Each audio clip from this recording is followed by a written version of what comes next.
કેમ છો વિદ્યાર્થી મિત્રો?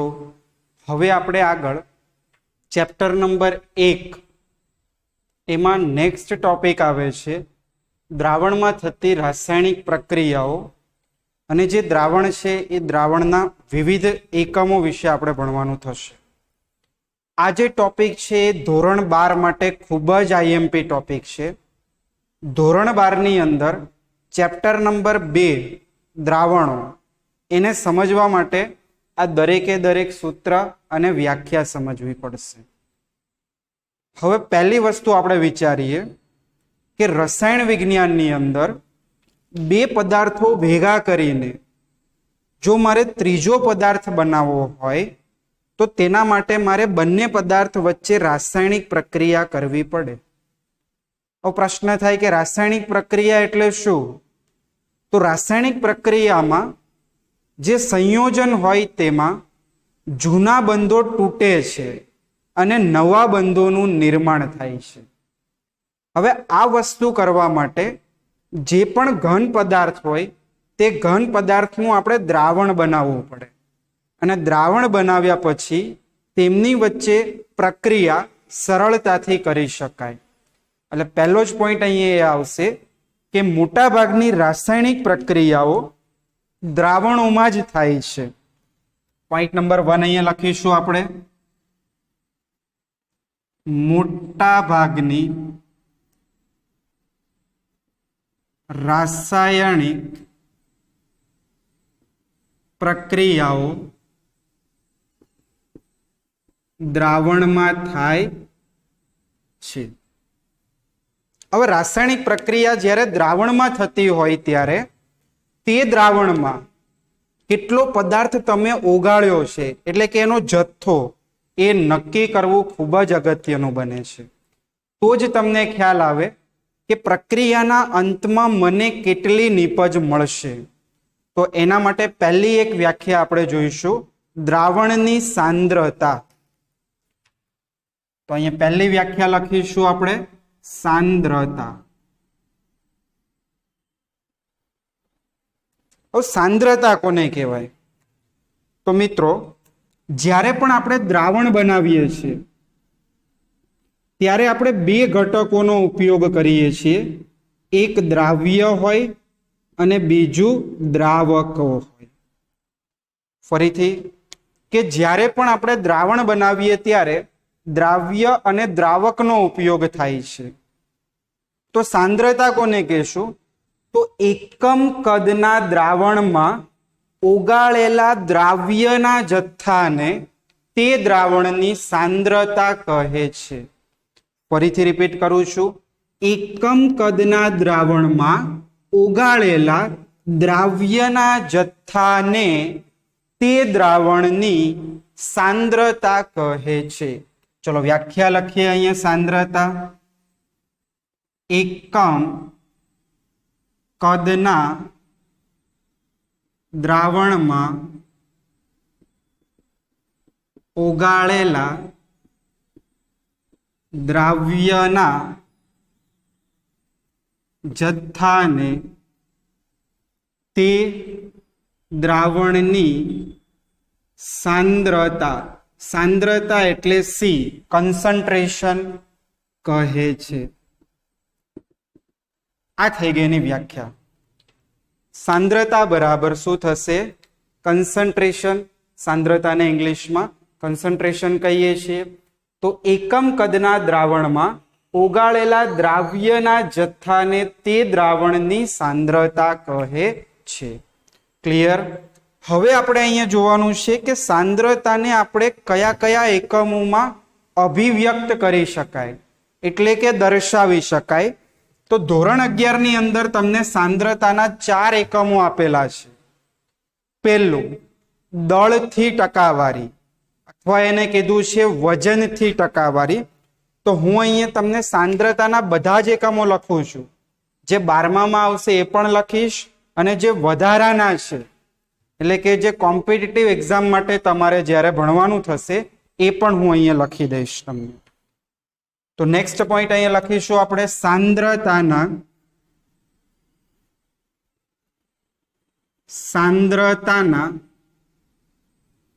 એકમો.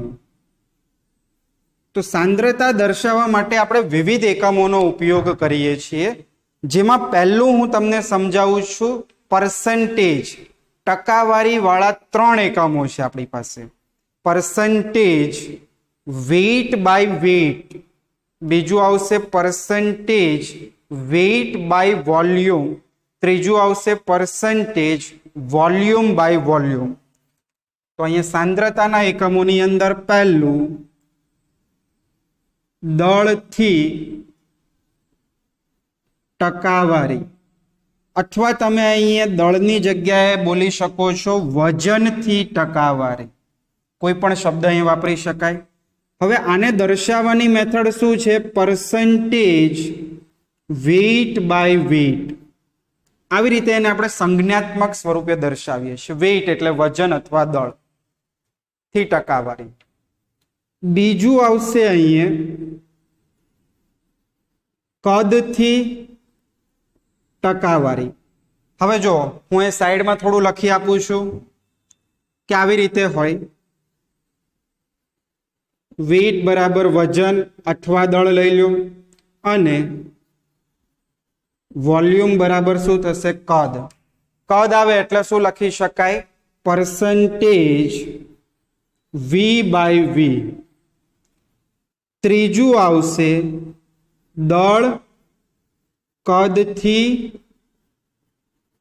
ટકાવારી, એટલે કે પર્સન્ટેજ દળ એટલે વેઇટ અને કદ એટલે વોલ્યુમ. હવે જો બીજું અને ત્રીજું અહીંયા નથી, આપણે અહીંયા 11માં પહેલું ભણવાનું છે, તો બીજું અને ત્રીજું આપણે 12મા ધોરણમાં ભણવાનું થશે. પણ જો તમને આ પહેલાનું સૂત્ર આવડી જાય તો બીજું અને ત્રીજાનું પણ સૂત્ર સરળતાથી લખી શકાય છે. તો આપણે હું તમને અહીંયા જોડે જ શીખવાડીશ, જેથી 12માં જ્યારે ચાલે ત્યારે એક રિપીટેશન થશે. ત્યારબાદ ચોથું એક આવશે મોલ અંશ. મોલ અંશને દર્શાવીએ છીએ આપણે એક્સ વડે. ત્યારબાદ પાંચમું આવશે આપણે મોલારિટી. મોલારિટીને દર્શાવાય છે કેપિટલ એમ વડે. છઠ્ઠું આપણી પાસે આવશે મોલાલિટી. મોલાલિટીને દર્શાવાય છે સ્મોલ એમ. આ બંને વચ્ચેનો ડિફરન્સ સમજજો. Molarity capital M, molality small m. તો જો એટલા આપણે અહીંયા તમારે 11માં પૂરતા છે. હું તમને ટીક મારું છું, એટલા 11માં આવશે. એક આ પહેલું, ચોથું, પાંચમું અને આ છઠ્ઠું. એટલા તમને 11મા ધોરણની ચોપડીમાં જોવા મળશે. આ ઉપરાંત આપણે બીજા કયા કયા એકમોનો ઉપયોગ કરીએ છીએ? તો એક 7મું આવે છે અહીંયા નોર્માલિટી. નોર્માલિટીને દર્શાવાય છે કેપિટલ એન વડે. 8મું આવે છે ફોર્માલિટી. ફોર્માલિટીને દર્શાવીએ છીએ કેપિટલ એફ વડે. અને એક 9મું એકમ આવે છે પીપીએમ, જેનું ફૂલ નેમ થાય છે પાર્ટ્સ પર મિલિયન. તો બસ 12મા ધોરણમાં પણ એટલા જ એકમો આવશે. આ બે વધારાના છે, નોર્માલિટી અને ફોર્માલિટી, તમારે કોમ્પિટિટિવ માટે ના એકમો છે. તો ફરીથી એક વખત વિદ્યાર્થી મિત્રો, કે સાંદ્રતા કોને કહેવાય? તો એકમ કદના દ્રાવણમાં ઓગાળેલા દ્રાવ્યના જથ્થાને તે દ્રાવણની સાંદ્રતા સી કહે છે. સાંદ્રતાના કેટલા એકમો આપણી પાસે છે? તો સાંદ્રતાના 9 એકમો આપણી પાસે છે. પહેલા 3 એકમો ટકાવારી વાળા છે, જેમાં પહેલું દળથી ટકાવારી, બીજું કદથી ટકાવારી, ત્રીજું દળ કદથી ટકાવારી. હવે જો દળ હોય તો વેઇટ W અને કદ હોય તો V નો ઉપયોગ કરવો. ત્યારબાદ મોલ અંશ, મોલારિટી, મોલાલિટી, નોર્માલિટી, ફોર્માલિટી અને પાર્ટ્સ પર મિલિયન છે. હવે આપણે 1 બાય 1 દરેકના સૂત્ર અને સમજૂતી વિશે ભણીએ. તો જુઓ, પહેલું આપણે લઈએ છીએ ટકાવારી. ખૂબ જ સરળ છે અહીંયા ટકાવારી વાળા 3 પોઈન્ટો.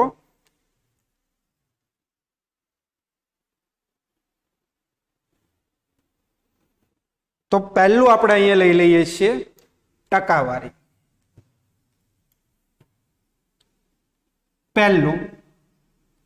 પહેલું મારી પાસે છે દળથી ટકાવારી. ચલો, દળથી ટકાવારી દર્શાવાય છે પર્સન્ટેજ વેઇટ બાય વેઇટ. હવે સાંભળજો, દરેકે દરેક સૂત્રમાં જેટલા પણ અહીં સૂત્ર છે મોટા ભાગના, પહેલું, બીજું, ત્રીજું, પછી આ મોલાલિટી, નોર્માલિટી, ફોર્માલિટી, પીપીએમ, એ બધાની અંદર તમે જે પણ સૂત્ર લખશો ત્યારે અંશમાં દ્રાવ્યનું વજન જ આવશે અથવા દ્રાવ્યનું કદ જ આવશે. ઇન શોર્ટ, દ્રાવ્ય આવશે અને છેદમાં દ્રાવણ આવશે, કારણ કે આપણે એકમ કદના દ્રાવણમાં ઓગાળેલો દ્રાવ્યનો જથ્થો. એટલે આપણે પહેલું સૂત્ર જોઈએ છે દળથી ટકાવારી. તો ટકાવારી વાળા દરેક સૂત્રની અંદર આપણે 100 ગ્રામ દ્રાવણ બનાવીએ. જો દળથી ટકાવારી હોય તો 100 ગ્રામ દ્રાવણ બનાવવાનું, અને કદથી ટકાવારી હોય તો 100 ml દ્રાવણ બનાવવું પડે. તો વ્યાખ્યા લખીએ અહીંયા પહેલા તો. 100 ગ્રામ દ્રાવણ બનાવવા માટે ઓગાળેલા દ્રાવ્યના જથ્થા ગ્રામને, અથવા દ્રાવ્યનું દળ, જથ્થો શબ્દ ના વાપરવો હોય તો દ્રાવ્યનો દળ, કારણ કે દળ ટકાવારી છે, તો દ્રાવ્યનું દળ ગ્રામને દળથી ટકાવારી કહે છે. આ થયું તમારે પહેલી વ્યાખ્યા. હવે વ્યાખ્યા તો ખાલી અહીંયા જાણકારી માટે લખી છે, મેઇન એના સૂત્ર છે. તો પહેલું સૂત્ર આપું છું તમને, પર્સન્ટેજ વેઇટ બાય વેઇટ. હવે સમજો, પહેલી વસ્તુ કે પર્સન્ટેજ કાઢવા માટે આપણે શું કરીએ છીએ? 100 વડે ગુણાકાર કરીએ. તો અહીંયા 100 વડે મેં ગુણાકાર કર્યો. આના ઉપરથી જ આખું સૂત્ર બનશે. પર્સન્ટેજ વેઇટ બાય એટલે આ ડિવાઈડ, તો આપણે અહીંયા ડિવાઈડ કરી દીધું. ઉપર પણ દળ અને નીચે પણ દળ. જો વેઇટ બાય વેઇટ, તો ઉપર કોનું દળ આવશે? તો મેં હમણાં જ કીધું હતું, દ્રાવ્યનું દળ, અને બંનેની અંદર એકમો નાના જ વાપરવાના છે. ટકાવારી વાળા જેટલા પણ એક્ઝામ્પલો હોય એમાં જો દળ હોય તો દળનો નાનો એકમ ગ્રામ લેવો, અને કદ હોય તો કદનો નાનો એકમ મિલીલીટર એટલે કે ml લેવું. દ્રાવ્યનું દળ ગ્રામમાં, અપોનમાં શું આવશે? દ્રાવણનું દળ ગ્રામમાં. તો આ થઈ ગયું સૂત્ર. દળ છેદમાં દળ એટલે વેઇટ બાય વેઇટ, પર્સન્ટેજ એટલે 100. હવે અહીંયા એક મિનિંગ સમજવાનો છે. જો ઉદાહરણ તરીકે તમને આપું કે ધારો કે તમને એવું આપ્યું હોય કે 5% દળથી એટલે પર્સન્ટેજ વેઇટ બાય વેઇટ ખાંડનું જલીય દ્રાવણ. આવું તમને આપેલું છે કે 5% દળથી ખાંડનું જલીય દ્રાવણ. તો આનો અર્થ શું થશે સમજો. જેટલા પણ ટકા હોય તેટલું દ્રાવ્યનું વજન થશે. એટલે આનો અર્થ હું એવો લખી શકું કે 5 ગ્રામ ખાંડ જે શું છે દ્રાવ્ય. કારણ કે ખાંડનું જલીય દ્રાવણ બનાવવું હોય તો ખાંડને પાણીમાં ઓગાળવી પડે. એટલે ખાંડ આપણા માટે શું બની ગયું? દ્રાવ્ય પદાર્થ બન્યો. અને દ્રાવ્ય પદાર્થનું વજન એ આ ટકાવારી જેટલું હશે, 5 ગ્રામ. હવે આપણે શું કરીએ છીએ? ટોટલ 100 ગ્રામ દ્રાવણ બનાવીએ છીએ. હવે વિચારો કે જ્યારે પણ દ્રાવણ બને, હું દ્રાવણ બનાવું તો દ્રાવણ એટલે શું? તો આપણે સિમ્પલી કહી શકીએ કે દ્રાવ્ય અને દ્રાવક આ બંનેનો સરવાળો કરીએ તો આપણને દ્રાવણ મળે. હવે વિચારજો, દ્રાવણનું દળ મારી પાસે કેટલું હતું? 100 ગ્રામ. દ્રાવ્ય મને કેટલો મળ્યો? 5 ગ્રામ. તો હવે તમે દ્રાવક અહીંયા શોધી શકો. તો બાકીનું અહીંયા 5 તમે સામે લઈ જાઓ એટલે માઇનસ થશે 95 ગ્રામ દ્રાવક. તો અહીંયા હું લખી શકું બીજો પોઈન્ટ, 95 ગ્રામ દ્રાવક. અહીંયા જલીય દ્રાવણ છે એટલે દ્રાવક તરીકે શું હશે? પાણી દ્રાવક હોય છે. આવું આનું અર્થઘટન કરતા આવડવું જોઈએ. હવે આપણે સમજીએ કે આ કઈ રીતે આવ્યું. તમે જો ડાયરેક્ટ આવી રીતે યાદ રાખી શકો, જે પણ ટકાવારી હોય એટલું દ્રાવ્ય અને 100 માંથી બાદ કરો એટલું દ્રાવક, તો પણ ચાલે. પણ એની સાબિતી કઈ રીતે આવે છે એ સમજો. તમને ટકાવારી કેટલી આપી છે? 5. આ સૂત્ર ઉપરથી જ આવે છે, બીજું કોઈ નવું નથી. જો નીચે સમજાવી દઉં અહીંયા સાઈડમાં જ. આ સૂત્ર ઉપરથી કઈ રીતે આવે? પર્સન્ટેજ W/W ની જગ્યાએ 5 મૂક્યું. આ 5 બરાબર દ્રાવ્યનું દળ મારે શોધવું છે એટલે દળ શોધવું છે ઇન્ટુ 100. હવે આપણે શું કીધું કે 100 ગ્રામ દ્રાવણ બનાવવા માટે એટલે દ્રાવણનું દળ કેટલું હશે? 100 ગ્રામ. એટલે 100 ગ્રામ, 100 થી 100 ઉડી જાય એટલે વેઇટ એટલે આ દ્રાવ્યનું દળ કેટલું મળી ગયું? 5 ગ્રામ મળી ગયું. તો આવી રીતે જેટલા પણ ટકા હશે એ થશે દ્રાવ્યનું દળ, અને 100 માંથી માઇનસ કરશો એટલે બાકીનું મળશે દ્રાવકનું દળ. તો અહીંયા 95 ગ્રામ પાણી એ દ્રાવક થશે અને 5 ગ્રામ ખાંડ એ દ્રાવ્ય થશે. ચલો હવે આપણે લઈએ છીએ બીજું સૂત્ર, કદથી ટકાવારી. તો બીજું કદથી ટકાવારી. કદથી ટકાવારીને દર્શાવવામાં આવે છે પર્સન્ટેજ. આવ્યું છે કદથી ટકાવારી એટલે કે વોલ્યુમ બાય વોલ્યુમ. તો અહીંયા લખીશું પર્સન્ટેજ V/V. હવે આવી સેમ ડેફિનેશન થશે, પણ વોલ્યુમ એટલે અહીંયા ગ્રામની જગ્યાએ આપણે મિલીલીટર લેવું પડશે. એટલે વ્યાખ્યા આ પ્રમાણે થશે: 100 ml દ્રાવણ બનાવવા માટે ઓગાળેલા દ્રાવ્યનું કદ આવશે અહીંયા, કારણ કે આપણે કદની ટકાવારી શોધીએ છીએ. એટલે ઉપર પણ કદ આવે અને નીચે પણ કદ આવે. તો પહેલા જો સૂત્ર લખીએ, આ જ પ્રમાણેનું સૂત્ર બનશે. પર્સન્ટેજ V/V બરાબર. તો પર્સન્ટેજ શોધવા માટે પહેલા શું કર્યું? ઇન્ટુ 100 અપોન ઉપર આવશે હંમેશા દ્રાવ્યનું કદ, અને દ્રાવ્યનું કદ શેમાં આવશે? ml મિલીલીટરમાં આવશે. અને નીચે પણ વોલ્યુમ જ છે તો નીચે આવશે દ્રાવણનું કદ. દ્રાવણનું કદ પણ શેમાં આવશે? ml માં. હવે આપણે અહીંયા વ્યાખ્યા લખીએ. તો આવી રીતે વ્યાખ્યા બનાવી શકાય: 100 ml દ્રાવણમાં ઓગાળેલા દ્રાવ્ય, 100 ml દ્રાવણમાં ઓગાળેલા દ્રાવ્યના કદ ml ને કદથી ટકાવારી કહે છે. કદથી ટકાવારી કહીએ છીએ. તો જો ઉપરના પ્રમાણેનું જ સૂત્ર હતું, પણ અહીંયા કદ લેવાનું છે, દળની જગ્યાએ શું થઈ જશે? કદ. બાકી દ્રાવ્ય અને દ્રાવણ, દ્રાવ્ય અને દ્રાવણ. આવી જ રીતે છેલ્લું સૂત્ર પણ બનશે. તો ચલો છેલ્લું સૂત્ર, પણ છેલ્લું સૂત્ર બનાવતી પહેલા એક એક્ઝામ્પલ આનું પણ સમજાવી દઉં છું. તો જો ઉદાહરણ તરીકે તમને આપેલું હોય કે 10% વોલ્યુમ બાય વોલ્યુમ ઇથેનોલનું દ્રાવણ. તો આનો અર્થ શું થશે? 10 ml ઇથેનોલ, 10 ml ઇથેનોલ પાણીમાં ઓગાળી 100 ml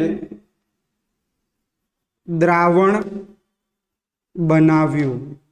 આનો અર્થ શું થશે? જેટલા ટકા હશે એટલું દ્રાવ્ય. આમાં પણ એ જ વસ્તુ હતું પણ અહીંયા કદ છે એટલે ml માં આવશે, અહીંયા દળ હતું એટલે ગ્રામમાં લખ્યું હતું. તો આ થયું કદથી ટકાવારી. હવે ત્રીજું આવે છે આપણી પાસે દળ કદથી ટકાવારી. તો જો ત્રીજું અહીંયા આપણે લખીએ છીએ, આવું સેમ ફોર્મ્યુલા જ આવશે. ત્રીજું દળ કદથી ટકાવારી.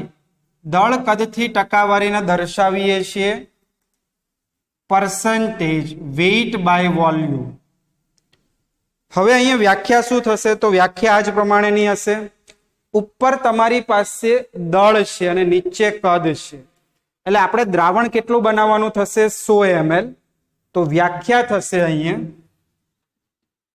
100 ml દ્રાવણમાં ઓગાળેલા દ્રાવ્યના, અહીંયા વેઇટ છે એટલે દ્રાવ્યના દળ ગ્રામને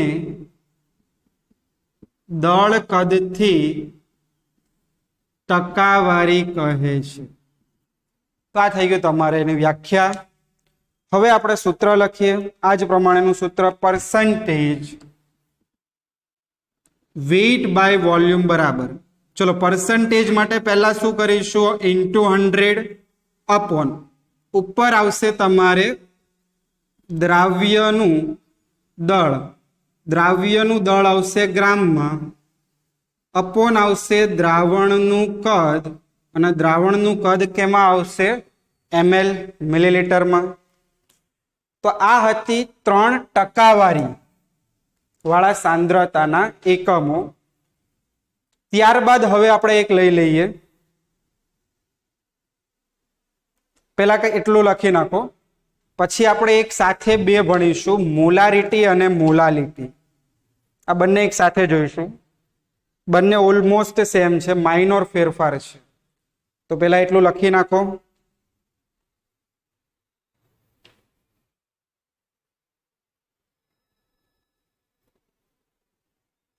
ચલો હવે આનો ઇરેઝ કરું છું.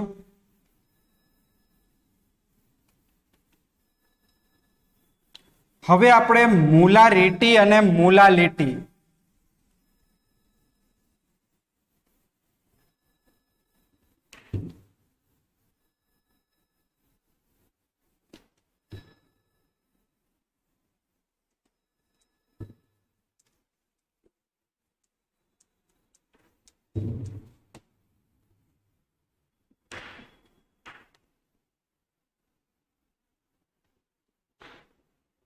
જો હવે જે અહીંયા બે સાંદ્રતાના એકમો આવે છે, ખૂબ જ આઈએમપી છે.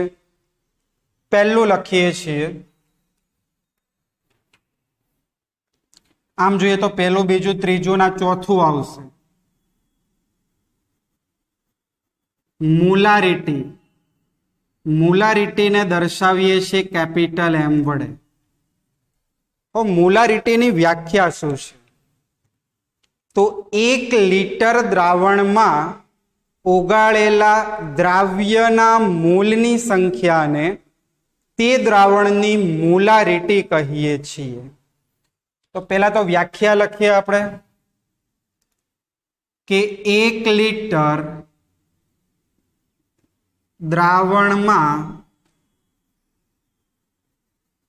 ઓગાળેલા દ્રાવ્યના મોલની સંખ્યાને તે દ્રાવણની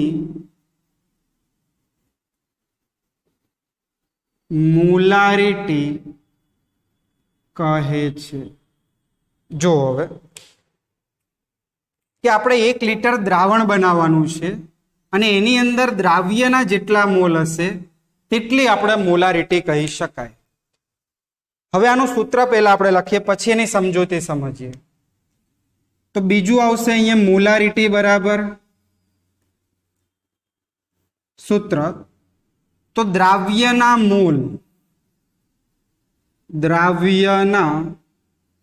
મોલ છેદમાં દ્રાવણનું કદ, અને દ્રાવણનું કદ આવશે લીટરમાં. આ સૂત્ર બનાવી શકો તમે. जो द्राव्यना मूल छेदमां द्रावणनुं कद लीटरमां। हवे मारे आना उपरथी बीजुं एक सूत्र बनाववुं होय तो तमे जाणो छो अहींया मोल बराबर सूत्र शुं थशे? वजन छेदमां अणुभार। तो बीजुं मारे एक सूत्र लखवुं होय तो अथवा करीने हूँ अहींया लखी शकूं मोलारिटी बराबर द्राव्यना मोल बराबर हूँ एवुं लखी शकूं द्राव्यनुं वजन ग्राममां अपॉन द्राव्यनो अणुभार। जो मोलनी जग्याए शुं लख्युं? वजन छेदमां अणुभार। द्राव्यना मोल हता तो द्राव्यनुं वजन छेदमां द्राव्यनो अणुभार। एटले सूत्र आनुं आ ज छे पण एने लखवानी पद्धति अलग छे। मोलनी जग्याए वजन छेदमां अणुभार, बाकी द्रावणनुं कद तो एमनुं एम ज रहेवा देवानुं छे। तो द्रावणनुं कद शेमां आवशे? लीटरमां आवशे। तो आ थई गयुं सूत्र। हवे तमे आनो एनो मीनिंग समझजो, पण मीनिंग समझता पहेला एक पॉइंट हजी अहींया लखीश के मोलारिटी ने टूंकमां मोलर पण कहे छे। मोलारिटी ने टूंकमां आपणे केवुं होय तो शुं कहेवाय? मोलर। हवे हूँ तमने एक आनो एक्जाम्पल लईने समजावुं के उदाहरण तरीके मारी पासे एवुं आप्युं छे मने के 2 मोलर एटले केपिटल एम NaOH નું દ્રાવણ। तो आनु अर्थघटन आपणे शीखवानुं छे के आनु विभाजन शुं कहेवा मांगे छे आ पॉइंट। 2 मोलर NaOH નું દ્રાવણનો अर्थ तो અહીં લખી શકાય તેનો अर्थ 2 મોલ। 2 મોલર એટલે 2 મોલ NaOH ના મોલ હશે। 2 મોલ NaOH 1 लीटर द्रावणमां 2 मोल NaOH 1 लीटर द्रावणमां ओगाळेलो हशे। आ एनो अर्थ थशे। बीजो एक एक्जाम्पल आपू। धारो के तमने आप्युं होय के 1 मोलर खांडनुं जलीय द्रावण तो एनो अर्थ शुं थशे? 1 मोल खांड 1 लीटर द्रावणमां ओगाळेली हशे। क्लियर? तो આવી રીતે તમે એનો અર્થ લઈ શકો છો। હવે હું અહીંયા એકમની વાત કરીશ તો જો ખાસ એનો એકમ તો એકમ એના સૂત્ર ઉપરથી જ મળી જશે। મોલારિટી માટે દ્રાવ્યના મોલ છેદમાં લીટર તો પહેલો એકમ તમે આવો લખી શકો મોલ પ્રતિ લીટર। મોલ છેદમાં लीटर अथवा मारे आने बीजा स्वरूपे लखवुं छे तो छेदमां जे लीटर छे एने उपर लई लो एटले शुं थशे? Mole into litre -1 litre inverse. Litre नी 1 घात छे नीचे उपर लई लो एटले -1 घात थई जाय। बीजो एकम तमे एने लखी शको कैपिटल एम मोलर। तो बेमांथी कोई पण वस्तु तमे अहींया वापरी शको छो। तो आ पहेલું अहींया मोलारिटी पूरुं थाय छे। हवे आगळ आपणे वात करीए तो जे 5मुं एकम छे आपणी पासे ते मोलालिटी। मोलालिटी ने आपणे स्मॉल m वडे दर्शावीए छीए। हवे आ बंने वच्चेनो डिफरन्स पहेला हुं अहींया क्लियर करूं छुं। बंने वच्चेनो डिफरन्स मोलारिटी में द्रावणनुं कद आवे छे ज्यारे मोलालिटी में द्रावकनुं वजन आवशे। तो पहला तमे सूत्र जुओ मोलालिटी m बराबर अहींया मोलारिटी आ कैपिटल M हतुं आ स्मॉल m उपरनुं एज इट इज आवशे द्राव्यना मोल नी संख्या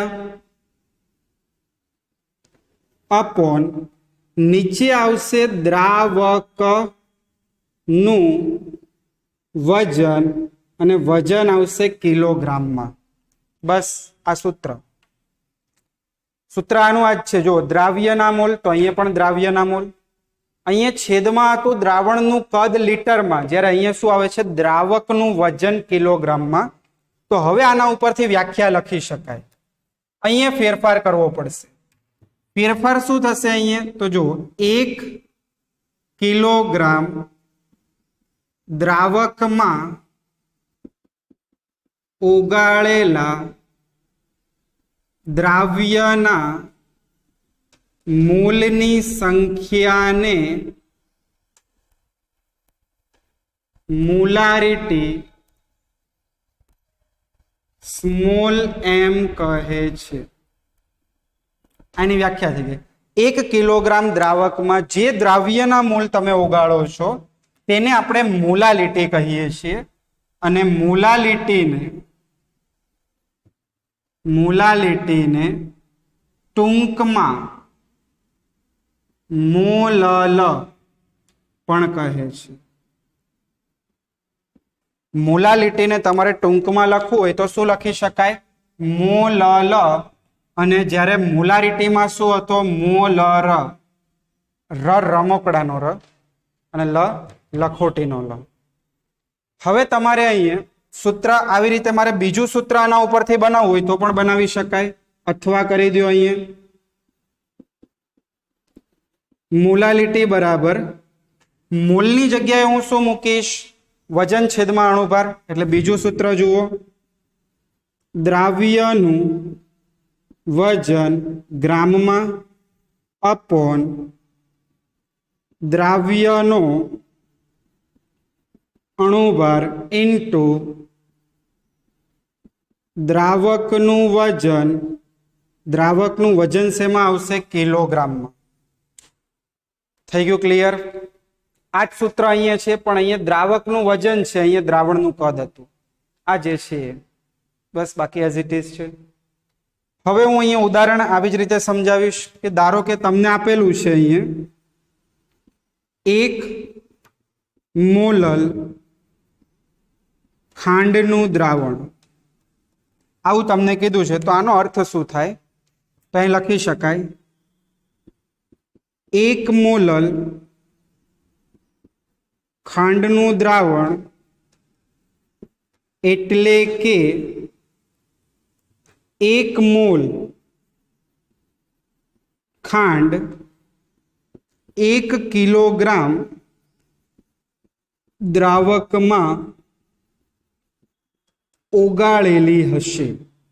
જે વસ્તુ અહીંયા છે એ જ ત્યાં છે, બીજું કંઈ નથી. જો 2 મોલર હતું તો 2 મોલ એને હોય જ. 1 લીટર દ્રાવણમાં ઓગાળેલું હતું તો અહીંયા 1 મોલલ ખાંડ આપી છે, એટલે શું થાય? 1 મોલ ખાંડ 1 કિલોગ્રામ દ્રાવકમાં ઓગાળેલી હશે. હવે છેલ્લું હું અહીંયા લખીશ એનો એકમ. તો જો તમે હવે થોડું અહીંયા વિચારો તો એકમ જાતે બનાવી શકો. મોલાલિટીનો એકમ શું થશે? મોલ છેદમાં કિલોગ્રામ. મોલ છેદમાં કિલોગ્રામ. અથવા મારે આને લખવું છે તો મોલ કિલોગ્રામ ઉપર આવશે એટલે શું થશે? Kilogram inverse. Mall into kilogram inverse. ચલો બીજો એકમ મારે લખવો છે આવી જ રીતે. આ પહેલો એકમ. બીજો એકમમાં તમે પાછળ શું કરી શકો છો? સ્મોલ એમ. સ્મોલ એમ નો અર્થ શું થશે? મોલલ. અને કેપિટલ એમ નો અર્થ શું કીધું હતું? મોલર. તો આ બંને ખાસ આવી રીતે લખી નાખો. અને આને ખાસ તૈયાર કરવું 12મા ધોરણમાં રિપીટેડ છે. પછી હું તમને એક થોડું વધારેની માહિતી આપું છું અને મોલ અંશને આપણે નેક્સ્ટ પિરિયડમાં લઈશું. પહેલા એટલું લખી નાખો.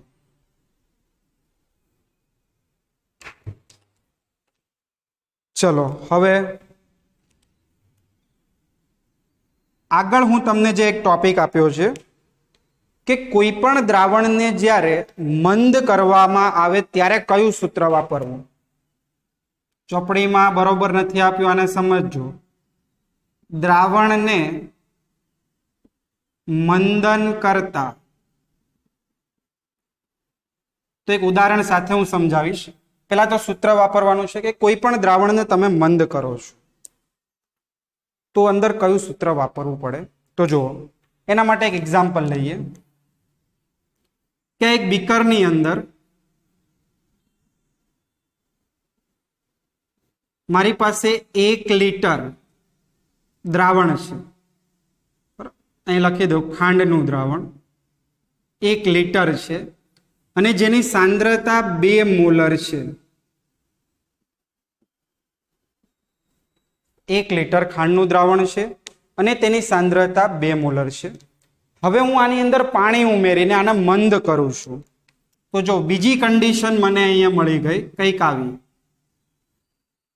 એટલું દ્રાવણ તો હતું જ, પણ મેં આની અંદર શું કર્યું, પાણી ઉમેર્યું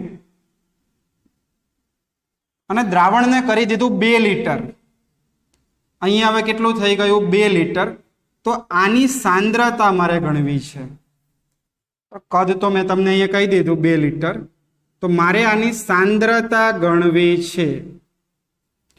તો એક જ વસ્તુ અહીં યાદ રાખજો, તમારી પાસે આવું દ્રાવણ હતું, એમાંથી આપણે આવું કર્યું, તો એના માટેનું સૂત્ર થશે અહીંયા, જો મોલારિટી હોય તો અહીંયા લખવાનું M1V1 બરાબર M2V2. આ એનું સૂત્ર. M1 આ પહેલું દ્રાવણ હતું, દ્રાવણ નંબર 1, આ દ્રાવણ નંબર 2. M1 એટલે કે દ્રાવણ 1 ની સાંદ્રતા મોલારિટીમાં, V1 એટલે કે દ્રાવણ 1 નું કદ, બરાબર M2 દ્રાવણ 2 ની સાંદ્રતા જે શોધવાની છે અને V2 દ્રાવણ 2 નું કદ. બસ કિંમતો મૂકો. તો જો અહીંયા આવશે 2 મોલર, કદ આપણી પાસે 1 લીટર હતું, આની સાંદ્રતા ગણવાની છે અને કદ થઈ ગયું 2. તો સાદું રૂપ આપો એટલે M2 આ છેદમાં જતું રહેશે એટલે M2 બરાબર શું થઈ ગયું, 1 મોલર. તો આ થઈ ગયો જવાબ. કોઈ પણ દ્રાવણને જ્યારે સાંદ્ર હોય અને એને મંદ કરીએ તો તેના માટે આ સૂત્ર વાપરવું. દ્રાવણને જ્યારે મંદ કરવામાં આવે ત્યારે M1V1 બરાબર M2V2 સૂત્ર વાપરવું. M1 દ્રાવણ 1 ની સાંદ્રતા મોલારિટીમાં, V1 દ્રાવણ 1 નું કદ, M2 દ્રાવણ 2 ની સાંદ્રતા અને V2 દ્રાવણ 2 નું કદ. તો આ સૂત્ર પણ લખી દેજો. હવે ધારો કે કોઈ એક્ઝામ્પલની અંદર નોર્માલિટી હોય, તમારા પ્રયોગશાળામાં પણ આવશે, નોર્માલિટી હોય ત્યારે શું વાપરવું, N1V1 બરાબર N2V2. નોર્માલિટી હોય તો N1V1 બરાબર N2V2 સૂત્ર વપરાય. તો બસ એટલું પહેલા લખી નાખો.